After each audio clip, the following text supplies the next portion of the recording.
Now, Ohio gubernatorial candidate Vivek Ramaswamy urging his fellow Republicans to learn from last night's losses and reprioritize. Watch.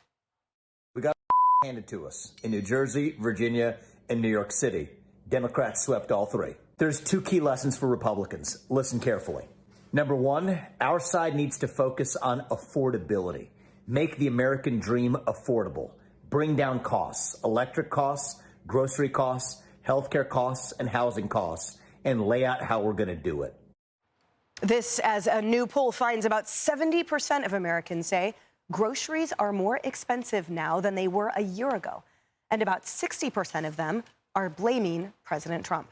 According to our Fox News voter polling, the economy and cost of living were the biggest issues for voters in New York City's mayoral race and New Jersey and Virginia's governor's races. And in all of those races, the Democrat or Democratic Socialist won. This morning, Trump pointed to the shutdown as a possible strike against Republican candidates. Watch. Last night, it was, not expected to be a victory. It was very Democrat areas, but I don't think it was good for Republicans. Also about the shutdown and how that relates to last night. I think if you read the pollsters, the shutdown was a big factor, negative for the Republicans. And that was a big factor. And they say that I wasn't on the ballot was the biggest factor. But I don't know about that, but I was honored that they said that. All right, Brian Kilmeade, what's your analysis? Wow, a lot. I mean, we represent the morning shows today, so we've been doing this for a while. A couple of things. Republicans did not have a good day. So anyone who says, well, not really that bad. No, it was bad. Jack Ciattarelli, I thought, was a really strong candidate. I thought his message was clear and crisp. I was surprised he lost I was surprised he lost at all, let alone by double digits. But you live in New Jersey, I live in Long Island, where there's a sliver of Nassau County, as you know, did very well. And Bruce Blakeman is the Nassau County executive, might even run for governor, at least Stefanik too. And I think the governor's race next year becomes really intriguing in New York. And I think a lot of people left Manhattan, left you, Rosanna, and they went out to Long Island to get away. A lot of people went down to Florida, and I thought it was an interesting stat last night that Ron DeSantis said, when I took office, there were 300,000 more Democrats than Republicans. Now we have 1 million more Republicans. So America is voting with their feet. And I think in a way it's a little scary because we're really separating as a country, not in a straight line like the Civil War, but we're in boxes. Okay, I'm out of this state. I don't agree. That's a little scary. The other thing is what they tried to do is nationalize in New Jersey, and they tried to nationalize in Virginia, and they were effective. They ran against Trump. Trump wouldn't have won and has not won in either one of those states. And the candidates were unable to overcome it. In the case of Lieutenant Governor Winsome Sears, great biography, not a strong candidate. So I don't think she was going to win. The biggest shocker, the second biggest shocker to me is the Attorney General's story. And for Jay Jones to win, I'm stunned by that. I'm stunned that the people of Virginia don't have higher standards. All right, Rosanna, I want to go to you now, respond to everything, but also let's play a Mamdani clip because I want to get your thoughts on Mamdani in that particular race. Guys, roll. I think the lesson for the president is that it's not enough to diagnose the crisis in working class Americans' lives. You have to deliver on addressing that crisis. This is a president who ran a campaign on the promise of cheaper groceries, and now, as was said by one of our co-chairs, has gone so far as to cut SNAP benefits for close to 2 million New Yorkers. Someone who is literally making it harder to afford those same groceries whose price he was decrying not that long ago. And what scares Republicans across the country is the fact that we will actually deliver on this agenda. And the contrast is something that they cannot bear to witness. You interviewed him, first of all. I've interviewed him a bunch of times on Good Day New York. Listen, he's very charismatic. He knows the buzzwords. Sometimes his words can be into word salad, but he knows how to get everybody's attention. And I'm not so sure picking on the president on the first day that you've won the election is the smartest thing that you could possibly do. And yes, affordability is a problem in New York City for everyone. And you know what we're seeing? People are leaving, and it's because of taxes. Now Mr. Mamdani has run on tax the rich. They're the ones paying for everything. If they start moving, and they are. And you know how we know? Because we're getting a snapshot from the Department of Education. We now learned that at one point we had 1.1 million kids in New York City public schools. We're down to about 800,000. Wow. We've seen that many people move their families out of New York City for a number of reasons. Taxes, not happy with the way the public school system is going, dumbing down the curriculum to basically make sure that the lowest in the class is the focus rather than the one who's the smartest and making everybody rise. Listen, I'm an intrepid New Yorker. I've been singing to myself all day, we will survive, okay? Because we want New York to survive. Do I think Mr. Mamdani can do everything he says he wants to do? I don't know. We had Mayor Adams on our show this morning. He talked about the rent board. He gets 6 choices to stay on the rent board before he leaves office at the end of December. Those people will decide whether they're going to freeze the rent, which has also been one of the campaign slogans for Mr. Mamdani. So what I'm saying is Mr. Mamdani may not do everything that he says or promises, but like I said, we're intrepid New Yorkers.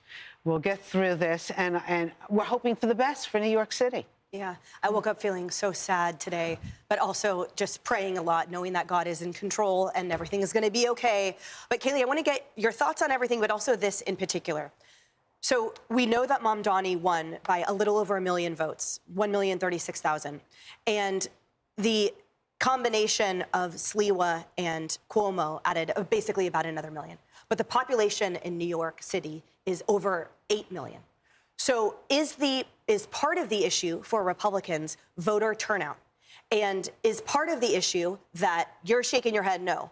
Because they had the highest turnout since 1960. Yeah. But you guys, that's still the majority of people didn't vote. I mean, this is one of the bluest places in the country. I mean, that's a fact. Yeah. The last time there was a Republican mayor that won was Mike Bloomberg. You're going back to the early 2000s. That's my point. That it's, I'm not saying. I mean, Yeah, Sliwa and normally, ruined it, frankly, but I want to, why not for Cuomo then? I think the reality is I want to hear what you have to say, actually. normally a Democrat gets upper 60, 70%, and you had Mamdani nowhere near that. This is a deep blue jurisdiction. Democrats were divided on this. Republicans just aren't going to win the city. It's deeply blue. It's getting bluer. People are leaving the city. There's been a decrease 2% of millionaires in the city. There's been a decrease of 10%, those making $10 million or more. Those are the people he's going to need the money from. But wait, they're out. We already have in this city the #1 welfare and education spending of anywhere in the country. Very few results to show for it. But I like what The Economist said. They said the goal of affordability from Mamdani is worthy, but not his methods. His methods, as I just laid out, do not work. But Donald Trump's methods do work on this issue. Donald Trump gave Joe Biden, this is a fact, 1.4% inflation. You had Joe Biden that drove that up to 9.1%. Hand you 1.4, drive it up to 9.1. Donald Trump is successful 9 months in at bringing down prices. A dozen eggs, the price has dropped 79%. National average of gasoline dropped $3 per gallon in the first week of November. He beat market expectations in September with the inflation rate at 2.5%. Remember, it used to be at 9.1. Inflation-adjusted private sector wages increased by over 1,000. 30-year fixed mortgages, the nation was 6.7 at the end of October, 12% lower than when he took office. Donald Trump's policies are working. Last night, blue politicians won in blue cities. Do we need to get the messaging right heading into the midterms? Yes. But Donald Trump's methods, again, are working. Joe Biden's took us to 9.1% inflation. I've got the data, I've got the facts, and President Trump, I guarantee you, is going to share those facts in about 51 minutes. Your takeaways. Well, look, Democrats didn't just win in blue places. They broke the supermajority in the Mississippi state legislature. They flipped seats in Texas that had never even been competed recently. They, in parts of Virginia that are deep red, the average, I think, was 6 points towards Abigail Spanberger. In New Jersey, Mikey Sherrill got a bigger margin than Governor Murphy did a couple years ago. So it's not just that we won in blue places. Democrats won all over the country. And I think a few things are clear. Number one, when Donald Trump himself is not on the ballot, his ideas don't win. And all of these candidates, look, Mikey Sherrill, Abigail Spanberger, very different candidates than Zohran Mamdani. They are moderates. They worked in the national security field, but they talked about affordability. And Donald Trump himself even admitted the shutdown, the Republicans are getting blamed for it, and that they needed to talk more about affordability. Donald Trump properly diagnosed the problem. And so it's not just that we're winning in blue states.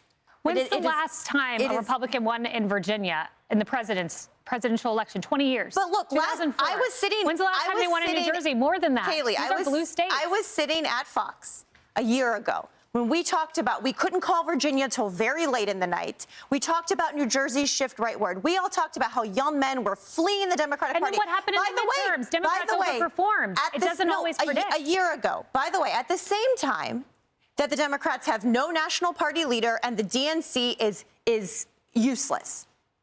Despite all of that, we beat Republicans across the country. And I will say, was 2021 predictive of 2022? No. I will say, we sat here in 2024, and we said we've lost young men, we've lost Latinos. Mikey Sherrill outperformed with Latinos by huge margins in New Jersey. So all of these trends we've been talking about for a year, Republicans should not take them for granted. Last night was not just a Democratic Socialist here in New York. It was Democrats, moderates, running across the country, breaking the back of Republican who envision parties. the deaths of children. I mean, like, that is literally your attorney. I mean, Abigail Spanberger worked at the CIA. She is not a Democratic Socialist. She did not one of the disown bigger him. stories is going to be how the Democrats are going to try to get this together and meld it and weld it together, because there's one on the left who won, and there's one, you say, in the middle is a moderate that won. She's not a moderate. She's not a moderate. She is absolutely. Well, let's say she's Really? I know her Then why did she pull her endorsement from Jay Jones, who talked about killing children? And Jay Jones was, first of all, she said she abhorred the comments and she disowned them. He was already on the ballot. I didn't realize the new moderate was What are the things endorsing. Donald Trump has said about people, Kaylee, that you and others defend? He's not envisioned killing children.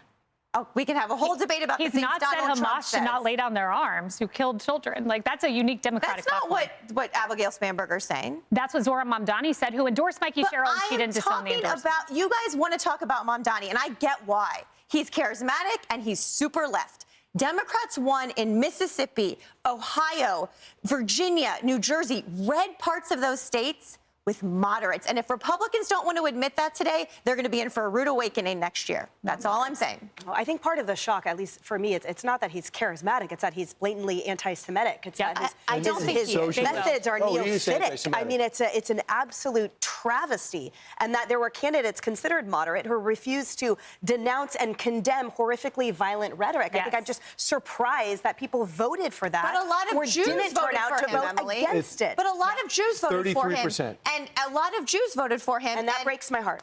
New Yorkers aren't dumb. They got to elect who they wanted to lead them. And if he fails, they will elect someone else. He will fail. Socialism failed in the Soviet Union. It'll fail in New York City. Well, we should all be rooting for that. Yes. Yeah. We should all be rooting for the city to succeed. Socialism's not going to succeed in New York if you want it to look the way it is right now.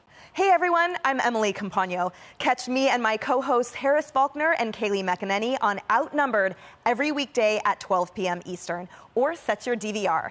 Also, don't forget to subscribe to the Fox News YouTube page for daily highlights.